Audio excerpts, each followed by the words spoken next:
दिनांक 25 अगस्त वर्ष 2020, 10वीं कक्षा साइंस 1। आज इस वीडियो में हम लोग साइंस 1 का 5वां चैप्टर ऊष्मा इसका अध्ययन करेंगे। शुरुआत है, थोड़ा याद कीजिए इसे। सबसे पहले है ऊष्मा तथा तापमान में क्या अंतर है।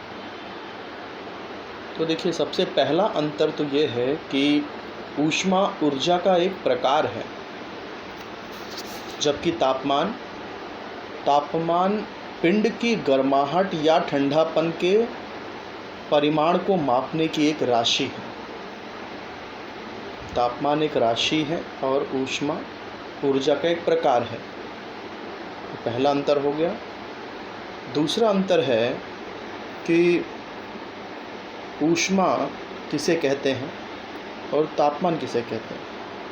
तो उच्च तापमान वाले पिंड से निम्न तापमान वाले पिंड में प्रवाहित होने वाली ऊर्जा को ऊष्मा कहते हैं। और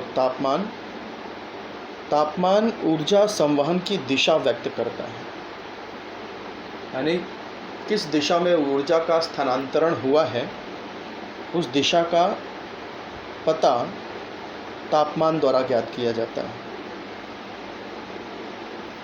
जैसे कि यदि किसी एक पिंड का तापमान अधिक है, दूसरे पिंड का तापमान कम है, तो हम आसानी से बता सकते हैं कि जो ऊष्मीय ऊर्जा का जो स्थानांतरण है वाले पिंड से निम्न तापमान की पिंड की ओर हो रहा है। तो ये जो दिशा है, ये तापमान से ही पता चलती है। जबकि ऊष्मा क्या है? ऊष्मा जो है, जितनी मात्रा की ऊर्जा स्थानांतरित हो रही है, उस स्थानांतरित होने वाली ऊर्जा को ही ऊष्मा कहते हैं।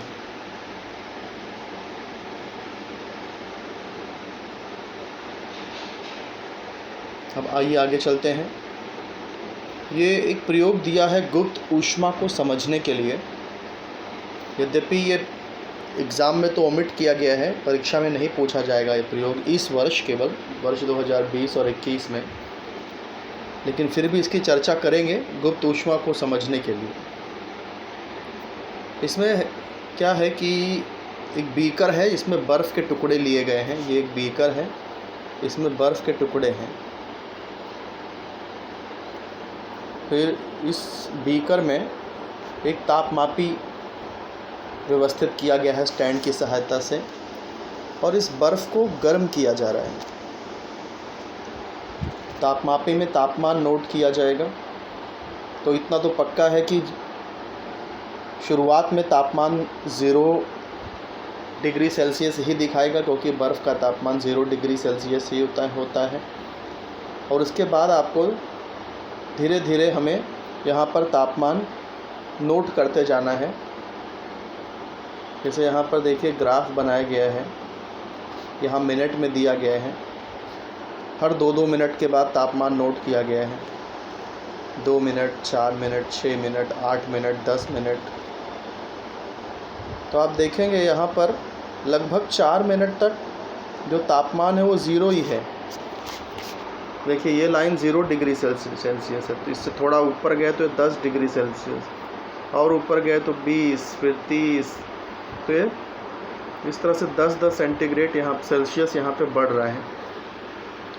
तो आप देखिए, शुरू में लगभग कुछ समय तक, 4 मिनट तक लगभग तापमान यहाँ 0 ही था।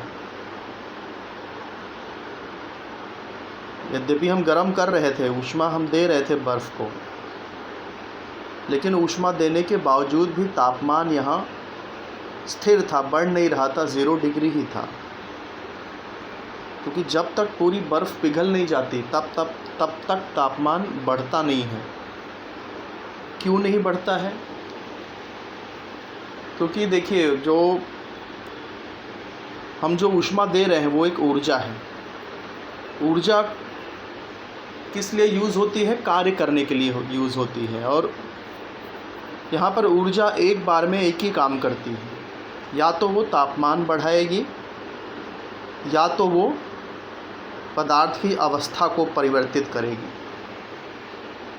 तो जब हम ऊष्मा दे रहे हैं शुरू में, तो सारी की सारी ऊष्मीय ऊर्जा इस बर्फ़ को पिघलाने में खर्च होने लगती है। जब तक ये सारी बर्फ़ पिघलती नहीं तब तक तापमान बढ़ता ही नहीं है, क्योंकि वो जो ऊष्मीय ऊर्जा है वो सारी की सारी ऊर्जा यहाँ ठोस अवस्था की बर्फ़ को द्रव अवस्था के पानी में पिघलाने में खर्च होती रहती है। कैसे खर्च होती है? यहाँ जो अणुओं के बीच की दूरी है बर्फ़ में बहुत निकट होते हैं, बर्फ़ के अणु बहुत निकट होते हैं, लेकिन जब हम ऊष्मीय ऊर्जा देते हैं तो उस ऊर्जा के कारण उन अणुओं के बीच की दूरी बढ़ती जाती है। इस तरह से जब सभी बर्फ़ के अणु दूर दूर हो जाते हैं और सारा बर्फ़ पानी बन जाता है, तब इसका तापमान बढ़ना शुरू होता है। तो जब तक पूरी बर्फ़ पिघलती नहीं है तब तक तापमान उसका 0 डिग्री ही रहता है। तो लगभग 4 मिनट के बाद में सारी बर्फ़ जब पिघल जाती है तब तापमान 0 से बढ़ना शुरू होता है। फिर देखिए ये 4 के बाद 6 मिनट पे लगभग 10 डिग्री तक पहुंचा है, फिर 8 मिनट पे लगभग 20 डिग्री पहुंचा है। इस तरह से जैसे जैसे समय बढ़ता जाता है तो आप देखेंगे यहाँ पर लगभग 20 मिनट के बाद में पानी का जो तापमान है वो 100 डिग्री हो जाता है। लेकिन आप देखेंगे कि उसके बाद यदि जब हम गर्म करते हैं तो तापमान 100 डिग्री पे ही रुक जाता है। देखिए 22 मिनट के बाद भी 100 डिग्री ही है, 24 मिनट के बाद भी 100 डिग्री है, 26 मिनट के बाद भी 100 डिग्री ही है। तो ऐसा क्यों हो रहा है यहाँ पर? फिर वही जैसा मैंने यहाँ पे चर्चा किया था कि 100 डिग्री तक जो ऊष्मीय ऊर्जा दी जा रही है तो वो ऊष्मीय ऊर्जा पानी के तापमान को बढ़ाने का कार्य करती है, क्योंकि अब अवस्था परिवर्तन का कार्य नहीं हो रहा है। लेकिन जैसे ही पानी का तापमान 100 डिग्री पहुंचता है वैसे ही पानी की अवस्था परिवर्तित होने लगती है। ये उबलता पानी अब भाप में बदलने लगता है। तो जो ऊष्मीय ऊर्जा हम लोग दे रहे थे वो ऊष्मीय ऊर्जा का अब कार्य बदल जाता है। अब ऊष्मीय ऊर्जा पानी को भाप में बदलने में खर्च होने लगती है। तो इसलिए तापमान का बढ़ना रुक जाता है। वही ऊष्मीय ऊर्जा जो तापमान को बढ़ाने का कार्य कर रही थी, वही ऊष्मीय ऊर्जा अब पानी को भाप में बदलने का कार्य करने लगती है। तो इससे एक बात स्पष्ट हो रही है कि जब भी अवस्था परिवर्तन होता है तब तापमान स्थिर होता है। ऊष्मा तो ग्रहण होती है, ऊष्मीय ऊर्जा का उपयोग तो होता है उस समय, लेकिन जो तापमान है वो स्थिर हो जाता है। जैसे यहाँ पर जब बर्फ़ का रूपांतरण पानी में हो रहा था तब भी तापमान 0 डिग्री ही था, जब तक सारी बर्फ़ पानी नहीं बनी तो तापमान स्थिर था 0 डिग्री। जब पूरी बर्फ़ पानी में बदल गई तब उसका तापमान बढ़ने लगा, क्योंकि अब ऊष्मीय ऊर्जा तापमान बढ़ाने में खर्च होने लगी। फिर 100 डिग्री पर सारी ऊष्मीय ऊर्जा अब पानी को भाप बदलने में खर्च होने लगी। अब वो ऊर्जा तापमान बढ़ाने का कार्य नहीं करेगी। तो इस समय भी यहाँ अवस्था परिवर्तन हो रहा है, तो ऐसे समय में भी तापमान स्थिर रहता है। तो यहाँ पर अब आपको परिभाषा याद रखना है कि जिस स्थिर तापमान पर बर्फ़ का पानी में रूपांतरण होता है उस स्थिर तापमान को बर्फ़ का द्रवणांक कहते हैं। ये अंडरलाइन कर लो, आप इसे नोटबुक में लिख लीजिए कि बर्फ़ का द्रवणांक किसे कहते हैं। तो जिस स्थिर तापमान पर बर्फ़ का पानी में रूपांतरण होता है उस स्थिर तापमान को बर्फ़ का द्रवणांक कहते हैं। तो यहाँ पर आप देख लीजिए 0 डिग्री तापमान स्थिर है, उसी तापमान पर ही बर्फ़ का रूपांतरण पानी में हुआ है, इसलिए हम कह सकते हैं कि बर्फ़ का द्रवणांक 0 डिग्री सेल्सियस होता है। जो मैंने चर्चा किया था वही यहाँ पर लिखा गया है। अवस्थाओं में परिवर्तन होते समय पदार्थ अर्थात यहाँ बर्फ़ ऊष्मा को अवशोषित करता है परंतु उनके तापमान में वृद्धि नहीं होती। इस संपूर्ण अवशोषित ऊष्मा का उपयोग परमाणु के बंध को छेड़ करके ठोस का द्रव में रूपांतरण करने के लिए होता है। ये सब मैंने एक्सप्लेन किया। अब जरा आप समझ लो पिघलने की गुप्त ऊष्मा किसे कहते हैं। देखिए, ठोस का द्रव में रूपांतरण होते समय स्थिर तापमान पर ऊष्मा का अवशोषण होता है, तो उसे पिघलने की, तो ये जितनी ऊष्मा का अवशोषण होता है उसी को पिघलने के गुप्त ऊष्मा कहते हैं। यानी यहाँ बर्फ़ को पानी में बदलते समय, ठोस को द्रव में बदलते समय, यानी द्रव को पिघलते समय स्थिर तापमान पर जितनी भी ऊर्जा अवशोषित हुई है, ऊष्मीय ऊर्जा अवशोषित हुई है, उस ऊष्मीय ऊर्जा को ही पिघलने की गुप्त ऊष्मा कहते हैं। तो ये भी आप अंडरलाइन कर लीजिए, पिघलने की गुप्त ऊष्मा किसे कहते हैं। ठोस का द्रव में रूपांतरण होते समय स्थिर तापमान पर ऊष्मा का अवशोषण होता है, उसे पिघलने की गुप्त ऊष्मा कहते हैं। तो द्रवणांक देखिए तापमान को कहते हैं। जिस स्थिर तापमान पर बर्फ़ का पानी में रूपांतरण हुआ उस स्थिर तापमान को द्रवणांक कहते हैं। जबकि पिघलने की गुप्त ऊष्मा किसे कहते हैं। इस स्थिर तापमान पर जब पिंड पदार्थ की अवस्था परिवर्तित होती है तो उस स्थिर तापमान पर जितनी ऊष्मा अवशोषित होती है उस ऊष्मा को पिघलने की गुप्त ऊष्मा कहते हैं। अब विशिष्ट गुप्त ऊष्मा किसे कहते हैं।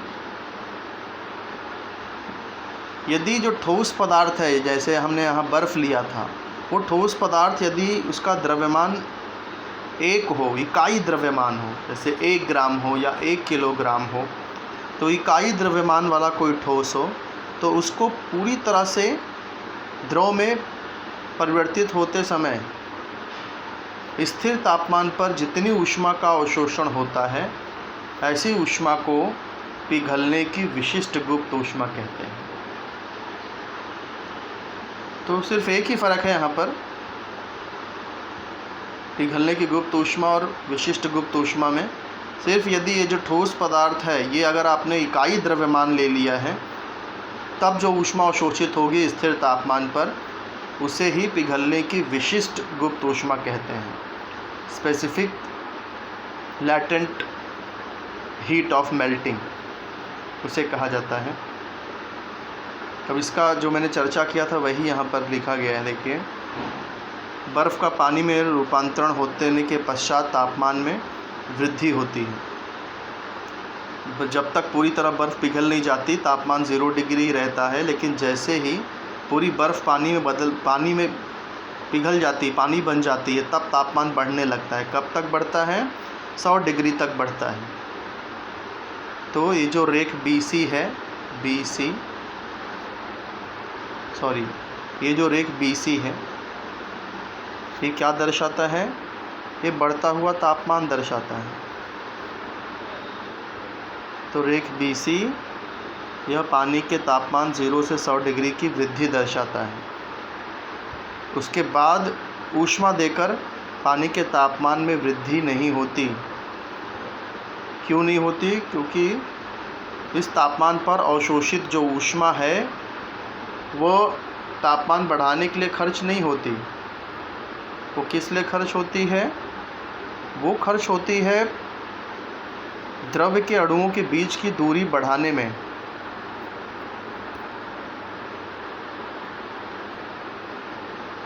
वो ऊर्जा खर्च होती है द्रव के बीच के अणुओं के बंध तोड़ने के लिए और द्रव को गैस में रूपांतरण करने के लिए वो खर्च होती है। इसलिए तापमान वहाँ स्थिर हो जाता है। तो द्रव का रूपांतरण जब गैस में होता है उस समय ऊष्मा अवशोषित हो जाती है परंतु तापमान में वृद्धि नहीं होती। तो जिस स्थिर तापमान पर द्रव का रूपांतरण वायु में होता है उस तापमान को उस पदार्थ का क्वथनांक कहते हैं। तो यहाँ हम कह सकते हैं कि पानी का क्वथनांक जो है वो 100 डिग्री है, क्योंकि 100 डिग्री पे ही यहाँ पानी भाप में बदल रहा है, गैस में बदल रहा है। तो जिस स्थिर तापमान पर कोई द्रव गैस अवस्था में परिवर्तित होता है उस तापमान को ही उस पदार्थ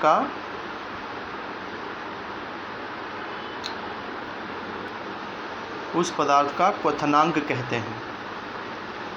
तो स्थिर तापमान पर द्रव का रूपांतरण गैस में होते समय अवशोषित की गई ऊष्मा को वाष्प की गुप्त ऊष्मा कहते हैं। यानी कि यहाँ द्रव जब गैस में बदल रहा है तो उस समय स्थिर तापमान पर जितनी ऊष्मा अवशोषित होती है उस ऊष्मा को ही वाष्प की गुप्त ऊष्मा कहते हैं। ऊपर बर्फ़ के पिघलने की गुप्त ऊष्मा थी और यहाँ पर वाष्प की गुप्त ऊष्मा है। अब इसी को यदि वाष्प की विशिष्ट गुप्त ऊष्मा कब कहेंगे? यदि द्रव्यमान इकाई हो। ये जो पानी है, जो द्रव्य है, वो अगर इकाई हो उसका द्रव्यमान, यानी 1 लीटर हो, तब जो है वो स्थिर तापमान पर द्रव अवस्था में बदलते समय स्थिर तापमान पर जितनी ऊष्मा वो अवशोषित करेगा उस ऊष्मा को वाष्प की विशिष्ट गुप्त ऊष्मा कहेंगे। तो द्रवणांक, क्वथनांक, पिघलने की विशिष्ट गुप्त ऊष्मा, वाष्प की विशिष्ट गुप्त ऊष्मा, ये सारे कॉन्सेप्ट हम पढ़ लिए। तो द्रवणांक किसे कहते हैं? जिस स्थिर तापमान पर कोई ठोस द्रव अवस्था में परिवर्तित होता है उस स्थिर तापमान को द्रवणांक कहते हैं। जैसे पानी या बर्फ़ का द्रवणांक 0 डिग्री है, क्योंकि 0 डिग्री पे ही बर्फ़ पानी बनती है। क्वथनांक किसे कहते हैं? जिस स्थिर तापमान पर कोई द्रव गैस में परिवर्तित होता है। जैसे पानी या जो बर्फ़ है 100 डिग्री पे ही भाप बनती है, तो इसलिए पानी या बर्फ़ का क्वथनांक 100 डिग्री ही होगा। पिघलने की विशिष्ट गुप्त ऊष्मा किसे कहते हैं? यदि जो द्रव्यमान है वो इकाई हो, जैसे 1 किलोग्राम है, तो जितनी ऊष्मीय ऊर्जा अवशोषित होगी उस स्थिर तापमान पर, उसे ही पिघलने की विशिष्ट गुप्त ऊष्मा कहते हैं। ऐसी वाष्प की विशिष्ट गुप्त ऊष्मा, इकाई द्रव्यमान हो, यदि द्रव्य का, किसी द्रव का इकाई द्रव्यमान हो तो स्थिर तापमान में जितनी ऊष्मा ग्रहण होगी अवस्था परिवर्तन के समय, उसे वाष्प की विशिष्ट गुप्त ऊष्मा कहते हैं। इसके बाद एक प्रश्न है, क्या गुप्त ऊष्मा यह संकल्पना गैस का द्रव में अथवा द्रव का ठोस में रूपांतरण होते समय भी लागू होती है? प्रश्न में फिर से रिपीट कर रहा हूँ, क्या गुप्त ऊष्मा की यह संकल्पना गैस का द्रव में अथवा द्रव का ठोस में रूपांतरण होते समय भी लागू होती है? तो इसका उत्तर है हाँ, यह संकल्पना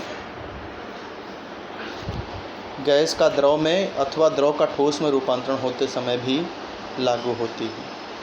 दूसरा प्रश्न है, द्रव का ठोस में रूपांतरण होते समय अथवा गैस का द्रव में रूपांतरण होते समय गुप्त ऊष्मा का क्या होता है? तो ऐसी स्थिति में जो गुप्त ऊष्मा है वह पदार्थ से वातावरण में